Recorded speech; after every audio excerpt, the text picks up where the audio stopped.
How to delete all wallpapers on iPhone. Well, it's pretty simple and a quick process, so without further ado, let's move into the video. The very first thing you want to do is to swipe down the screen from the top left corner of the screen. Well, it will land on your lock screen page.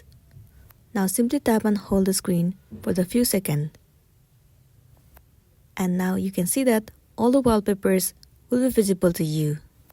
If you want to delete it, then what you want to do is, first of all, move into the wallpaper that you want to delete. Let's say you want to delete this wallpaper. You simply have to swipe up the screen. Well, the icon of delete will be visible to you. Click on it. And then tap on delete this wallpaper. And there you go, one of the wallpaper has been deleted. But you should know that there is no any option or the feature where you can delete the wallpaper all at once. Well, you have to delete them manually. Simply move into the wallpaper that you want to delete and then swipe up and click on this icon. So that's all for today, and this is simply how you can delete all the wallpapers on iPhone. Make sure to smash the like button and consider subscribing if you found this video helpful. We'll see you in the next one.